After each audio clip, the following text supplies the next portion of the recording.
والله يدعو إلى دار السلام ويهدي من يشاء إلى صراط مستقيم.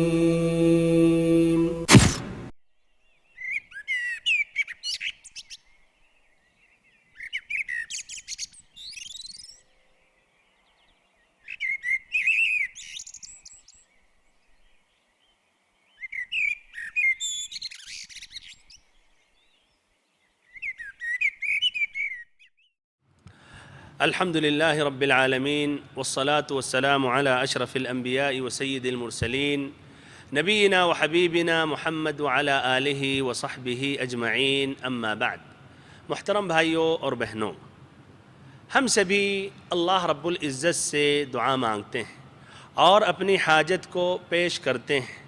لیکن اکثروں کی یہ شکایت ہے کہ دعا قبول نہیں ہو رہی ہے۔ اللہ رب العزت نے قرآن مجید میں واضح لفظوں میں اس نے ہم سبھی مسلمانوں کو حکم دیا کہ ہم اس سے دعا مانگیں، اور ساتھ ساتھ رب العزت نے وعدہ کیا کہ تمہاری دعا قبول ہوگی۔ فرمایا رب العزت نے سورۃ البقرہ آیت نمبر 186 میں، وَإِذَا سَأَلَكَ عِبَادِي عَنِّي فَإِنِّي قَرِيبٌ أُجِيبُ دَعْوَةَ الدَّاعِ إِذَا دَعَانِ فَلْيَسْتَجِيبُوا لِي وَلْيُؤْمِنُوا بِي لَعَلَّهُمْ يَرْشُدُونَ۔ کہ اللہ کے نبی، اگر آپ سے ہمارے بارے میں ہمارے بندے سوال کریں تو آپ کہیے میں بہت ہی قریب ہوں، نزدیک ہوں۔ فَإِنِّي قَرِيبٌ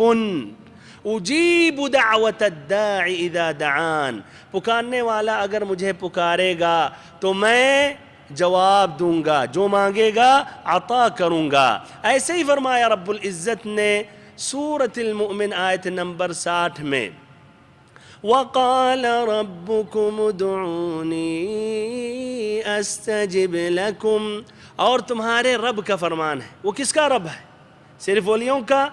ہم تمام مسلمانوں کا، بلکہ کافروں کا بھی وہ رب ہے۔ وَقَالَ رَبُّكُمْ ادْعُونِي، مجھ سے دعا مانگو، أَسْتَجِبْ لَكُمْ،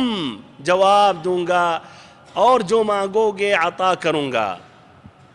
تو اللہ رب العزت اپنے وعدے میں سچا ہے، تو خلل کہاں ہے؟ خلل ہمارے اور آپ کی دعاؤں میں ہیں، اور اس کے دو اہم سبب ہیں۔ ایک کہ ہم آداب دعا یا قبول ہونے کے جو اسباب ہیں اس میں کوتاہی کرتے ہیں، اور پھر ایک جو رکاوٹیں ہیں جس کی وجہ سے دعا قبول نہیں ہوتی ہے اس میں ہم واقع ہوتے ہیں۔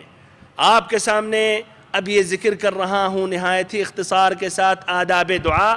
اور ایسے ہی دعا قبول ہونے کی جو رکاوٹیں ہیں، اگر آپ یہ سمجھ گئے اور آپ نے اسباب پر عمل کیا اور رکاوٹوں سے آپ دور رہیں تو یقیناً اللہ رب العزت آپ کی دعا قبول کرے گا، جس طرح کہ اللہ نے وعدہ کیا ہے آپ اپنے آنکھوں سے عیاناً دیکھیں گے۔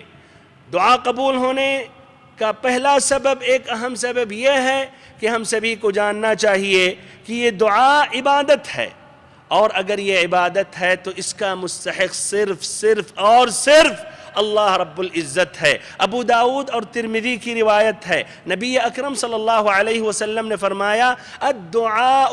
هو العبادہ، کہ دعا ہی عبادت ہے۔ اور ترمذی کی ایک دوسری روایت میں ہے الدعاء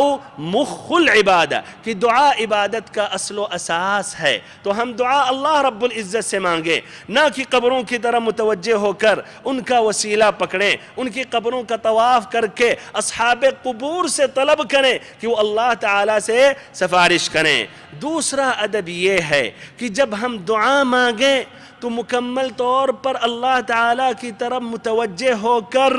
اور خشوع قلب، خضوع جوارح کے ساتھ گڑ گڑاتے ہوئے، روتے ہوئے اور یقین کرتے ہوئے کہ اللہ رب العزت ہماری دعا سن رہا ہے، اور یقین کرتے ہوئے کہ اللہ رب العزت جواب دے گا، ہماری دعا قبول کرے گا۔ مسلم کی روایت ہے، نبی اکرم صلی اللہ علیہ وسلم نے فرمایا ادعوا اللہ وانتم موقنون بالاجابہ واعلموا ان اللہ تعالی لا يستجیب من قلب غافل لاہن، کہ تم دعا مانگو، اللہ رب العزت سے دعا مانگو یقین کے ساتھ کہ اللہ تعالیٰ تمہاری دعا قبول کرے گا، اور یاد رکھو کہ اللہ رب العزت اس دعا یا اس دل سے یہ دعا قبول نہیں کرتا ہے، یا اس شخص کی دعا قبول نہیں کرتا ہے جس کا دل غافل ہوتا ہے اور وہ بے پرواہ ہوتا ہے۔ تیسرا ادب اور تیسرا اہم سبب یہ ہے کہ ہم اللہ رب العزت سے جب دعا مانگیں تو ہم اللہ تعالیٰ کے اسماء و صفات، اللہ تعالیٰ کہ اسماء و صفات کا وسیلہ پکڑتے ہوئے یا رب، یا رحمان، یا حنان، یا غفور، یا رحیم، روزی مانگ رہے ہیں تو یا رزاق، یا وہاب، اللہ تعالیٰ کے اسماء و صفات کا وسیلہ پکڑتے ہوئے اللہ رب العزت سے ہم دعا مانگے۔ ایسے ہی ان اسباب میں سے یہ ہے کہ جب ہم دعا مانگیں تو دعا مانگنے سے پہلے اللہ رب العزت کی حمد و ثنا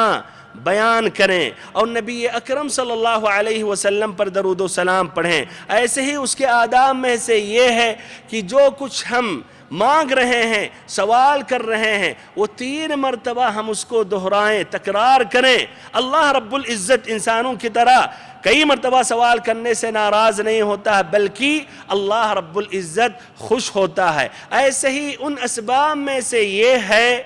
کہ آپ وہ اوقات کا انتخاب کریں جہاں امید بڑھ جاتی ہے کہ آپ کی دعا قبول ہو جائے۔ ان اسباب میں سے یا ان اوقات میں سے سجود کی حالت، صحیح امام مسلم کی روایت ہے اقرب ما يكون العبد من ربه حين يكون ساجدا فاكثروا من الدعاء، کہ بندہ اللہ تعالیٰ سے سب سے زیادہ قریب ہوتا ہے سجود کی حالت میں۔ یہ انتہائی درجے کی قربت حاصل ہوتی ہے بندے کی اللہ رب العزت سے، تو اس میں بکثرت دعا مانگو۔ ایسے ہی اذان اور اقامت کی درمیان ابو داؤد کی روایت ہے لا يرد الدعاء بین الاذان والاقامہ، اذان اور اقامت کی درمیان کی جو دعا ہوتی ہے مردود نہیں ہوتی، اللہ تعالیٰ رد نہیں کرتا ہے، اس کو واپس نہیں کرتا ہے، یعنی قبول کر لیتا ہے۔ ایسے ہی بھائیو رات کی آخری تہائی، رات کی جو آخری تہائی ہے، تیسرا جو حصہ ہے جو نزول الہی کا وقت ہے، جس طرح کی صحیح امام بخاری امام مسلم کی روایت ہے رب العزت دنیا کے آسمان پر نازل ہوتا ہے اور کہتا ہے من یسألنی فأعطیہ، من یدعونی فأستجیب لہ، من یستغفرنی فأغفر لہ، کون ہے سوال کرنے والا تاکہ عطا کروں، کون ہے دعا مانگنے والا تاکہ اس کی دعا پر لبیک کہوں، جو مانگ رہا ہے اس کو دوں، اور کون استغفار کرنے والا ہے تاکہ میں اس کے گناہوں کو بخش دوں۔ اس کے علاوہ جمعہ کے دن کا جو آخری وقت ہے، اور ایسے ہی فرض نماز کے آخری یعنی سلام پھیرنے سے پہلے، ایسے ہی بارش کے نزول کے وقت، ایسے ہی روزے کی حالت میں، ایسے ہی سفر کی حالت میں، اور اس کے علاوہ اور بھی مقامات ہیں۔ میرے بھائیوں اور محترم ساتھیوں، یہ چند آداب تھے، اگر ہم نے اس کا اہتمام کیا تو ہماری دعا قبول ہونے میں انشاءاللہ کوئی شک نہیں رہے گی، خاصتاً اگر یہ رکاوٹیں جس کا ذکر کر رہا ہوں اگر آپ نے اجتناب کیا اور آپ دور رہیں۔ پہلی رکاوٹ یہ ہے کہ انسان یا بندہ جلد بازی کرے کہ میں نے دعا مانگی ہماری دعا قبول نہیں ہوئی۔ صحیح امام بخاری امام مسلم کی روایت ہے یستجاب لأحدکم ما لم یعجل، یقول دعوت فلم یستجب لی، کہ اللہ تعالیٰ بندے کی دعا قبول کرتا ہے، یہاں تک کہ بندہ یہ کہہ بیٹھتا ہے کہ میں نے دعا مانگی میری دعا قبول نہیں ہوئی، دعا میں نے مانگی میری دعا قبول نہیں ہوئی۔ جلد بازی نہیں کریں، حکمت اللہ تعالیٰ جانتا، ہو سکتا ہے آپ کے لیے اس میں بھلائی ہو، خیر ہو۔ جس طرح کی مسند امام احمد اور ترمذی کی روایت ہے کہ بندہ دعا مانگتا ہے تو اللہ تعالیٰ اس کی دعا قبول نہیں کرتا ہے یا مؤخر کرتا ہے، اور مؤخر جب کرتا ہے تو اس کی جگہ پر کسی شر سے اس کو محفوظ کر لیتا ہے، تو یہ بھی فائدہ ہے۔ اور ایسے ہی اور حدیثوں کی روشنی میں کہ آپ کو اس کی جگہ پر اللہ تعالیٰ اجر و ثواب سے قیامت کے دن مالا مال کر دے گا۔ تو دعا عبادت ہے، اس میں خیر ہی خیر ہے۔ آپ کو چاہیے آپ دعا مانگیں، اور قبول کرنا یہ اللہ تعالیٰ کی مشیت، اللہ تعالیٰ کے اختیار میں ہے، اور آپ مایوس نہ ہونا، جلد بازی کریں۔ دوسری رکاوٹ یہ ہے حرام کمائی سے اجتناب کرنا، حرام کمائی سے بچنا، حرام چیزیں بیچ کر یا دھوکہ اور ایسے ہی لوگوں کے ساتھ بے ایمانی کر کے۔ اس لیے کہ صحیح مسلم کی روایت ہے، نبی اکرم صلی اللہ علیہ وسلم نے فرمایا ان اللہ طیب لا يقبل الا طیبا، اللہ رب العزت پاکیزہ ہے اور صرف پاکیزگی کو پسند کرتا ہے۔ پھر آپ صلی اللہ علیہ وسلم نے حدیث کے آخر میں کہا ثم ذکر الرجل يطيل السفر اشعث اغبر يمد يديه الى السماء يا رب يا رب فأنى يستجاب له، يمد يديه إلى السماء يا رب يا رب ومطعمه حرام ومشربه حرام وغذي بالحرام فأنى يستجاب له، کہ اس آدمی کا نبی صلی اللہ علیہ وسلم نے ذکر کیا جو سفر کی حالت میں ہے اور ایسے ہی گرد و غبار سے اس کا بال، اس کے کپڑے یعنی آلود ہیں، گرد و غبار سے پورا جسم پر اس کا یا گرد و غبار سے آلود ہے، اور ایسے ہی ہاتھ بھی اٹھا رہا ہے یمد یدی اور یا رب کہہ رہا ہے، یعنی اسباب قبول دعا موجود ہے، لیکن اللہ تعالیٰ کیسے اس کی دعا قبول کرے جبکہ اس کا کھانا حرام ہے، پینا حرام ہے، پہننا وہ حرام ہے۔